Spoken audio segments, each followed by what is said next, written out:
Let's go ahead and take a look at this comment, or there are two comments here that I think are of note that we need to take a look at.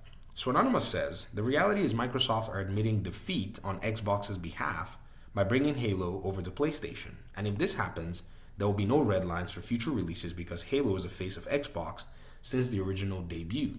The first thing I have to say to that is, number one, admitting defeat to what? The console war? Okay, Phil Spencer did say that they lost the console war. In the tit-for-tat, box-for-box selling in the last generation, and even in this generation, PlayStation has been ahead. However, Xbox has already told everybody that there are no red lines to the games that they're bringing to other platforms. So pretty much, when you think about it, the reason the console generation from last to this generation was lost by Xbox in sales of boxes was simply because there were many factors. Xbox botched their own. PlayStation money had it. When Xbox tried to money hat, the press slapped them in the hand with Rise of the Tomb Raider. Do you all remember that? And then PlayStation was investing money in making expensive games. Xbox didn't. Xbox maintained a sustainable path forward. They also went ahead and put their games on PC. That's when all of this was already done.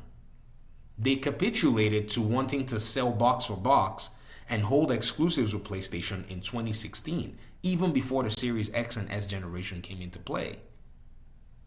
The second part is you saying this. You said, if they're willing to bring Halo over, then obviously they'll be willing to bring who knows how many future titles over because sales-wise, it's the most logical thing for Microsoft.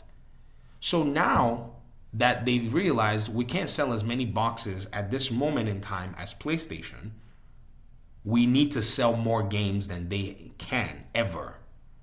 And so if we want to do that, we have to create a zero-sum game for ourselves where none of our games lose money. So if Xbox is increasing its reach, it's guaranteeing itself profits, even in the worst case scenarios. Now that is what I call a radical way of doing business because they've disrupted the entire market. A market that was predicated on exclusivity, which I think is a very silly idea, that you have a bunch of gamers. I have 30 million gamers sitting over there.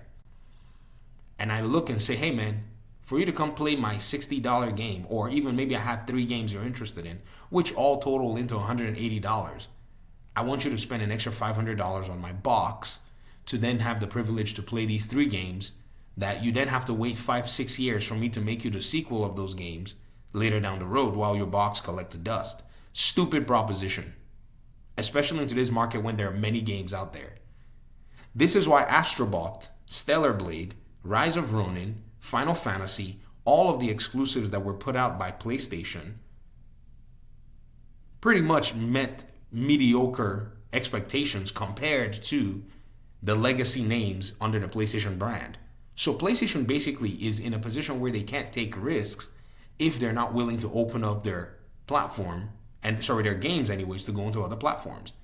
They literally have to stay with Spider-Man, God of War, and the same, Last of Us, churn out, remaster, remake, remaster, Horizon remake, remaster. Those franchises that they took risks on in the PS4 generation, by the way, right? Because then they had the grounds.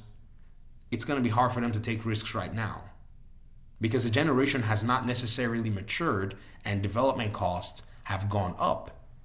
Xbox, dealing with development costs, understanding that it doesn't have the platform, has now gone and leveraged PlayStation, leveraged Steam, and is leveraging everybody else. The next comment said, Xbox will be dead to me if they bring Halo to PlayStation. That's your business. You can always abandon the ecosystem. Xbox is not here ready to give you anything more than everything that they've already provided, which I think is the best subscription service in the market with Game Pass. If Game Pass is not a valid proposition for you, then that's fine. Go to PlayStation, play their games. Go on PC, do whatever you want. This is the beauty of gaming. We have so many options right now. So again, I'm not saying this, in a way that is trying to, betray that somebody may like an ecosystem or whatever. I'm just saying that this is the reality. It's gone are the days where gamers would hold, developers to ransom, right? And this is exactly what I'm talking about. Because when PlayStation players were facing the same thing that PC players faced. The Xbox players faced in 2020, in 2016. Sorry, and they were facing it in 2020. They had the exact same thing. That's something that I think at the end of the day, when you think about it, you have to go back to Herman Holst's, PlayStation blog that he actually did, a Q&A that he did on a PlayStation blog, when he was saying in order for him to put some minds at rest, with Horizon Zero Dawn going to PC, where PlayStation players were freaking out, he said, and to maybe put a few minds at ease, releasing one AAA title to PC doesn't necessarily mean that every game will now come to PC. Well, we know that that's not correct.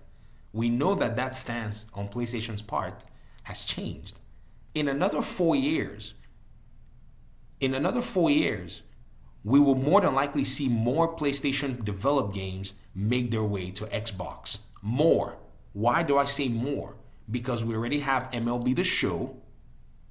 We already have Kojima's Death Stranding, which is a PlayStation game, by the way. They only sold the publishing rights to Kojima so that he could put it on Xbox.